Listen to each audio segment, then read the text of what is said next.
Sitting is a modern day crisis for many different reasons, but today are just going to focus positionally how sitting essentially molds you into habits that are going to cause some serious long-term damage, and what are some really easy adjustments where we can start to turn sitting almost into a form of motor learning and strength training without ever leaving the desk, without ever going to the gym, without ever adding anything new, and continue doing our work on our computer. And I would actually argue that changing the way that you sit and changing the way that you engage with sitting is going to change your posture much more long-term than just doing more exercise. So I'm going to show you some different ways that you can sit, whether you're watching TV, whether you're working, whether you're gaming, whether you're just relaxing. Here are different ways that you can set up positionally that will not only start to negate the damage caused by sitting, but also help you gain strength and flexibility and start to regain that posture and that strength in these positions without doing much of anything. The danger of sitting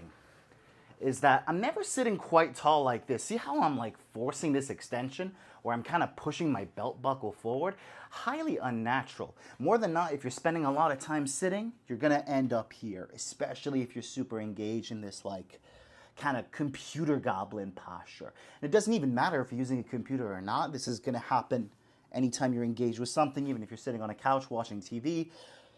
Think about that damage and that bad habits that it builds in my hips, in my lower back, even in my shoulder, my upper back, my neck. This is damaging on every level. So one very easy adjustment that you can make, having all of my weight forward, all I can do is just shift one leg back like this. And notice, if my chair was a little bit taller and have this little rod in the middle, I could slide my foot under. But just sliding one foot back, notice how that automatically extends my position. It's very difficult to round. See, I'm trying. It's not going to happen. It's never going to happen. And is actually really stretching out my hip flexor. It feels really good on this glute. It's a very active position. I can feel the muscles in my abs really turned on here. And actually my right shoulder feels a lot lighter than my left just because I'm extended. And then once I fatigue, because this is very similar, although on a much lower grade, to holding a plank, I would just do the same thing with my other leg. Keep it here in the middle for a more comfortable position. Now this would be level one. And of course, as I told you, if my chair was taller, I could just slide both feet under.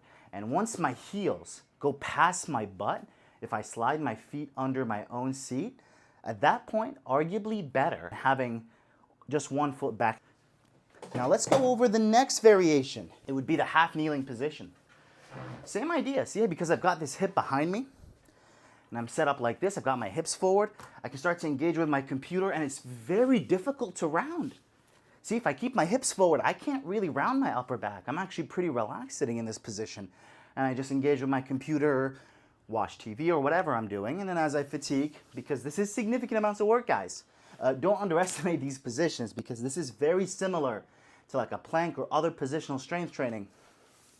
Rotate, continue about my day. And the next level, even more extreme, would be me sitting back on my heels and doing my work from this position.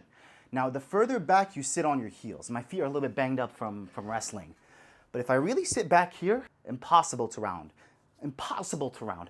And it saves me from the position that sitting would be forcing by extending my position, but now I'm also working my flexibility through my quads, my flexibility through my ankles, my ability to sit back, which can surprisingly actually start to improve my movement on many different dimensions. So try it out. Let me know how that went. This is some of the biggest secrets that I've ever shared in regards to changing and training your posture without ever leaving your setup. It's just about the habits that you build. Because the issue isn't sitting, guys. Sitting is not an issue.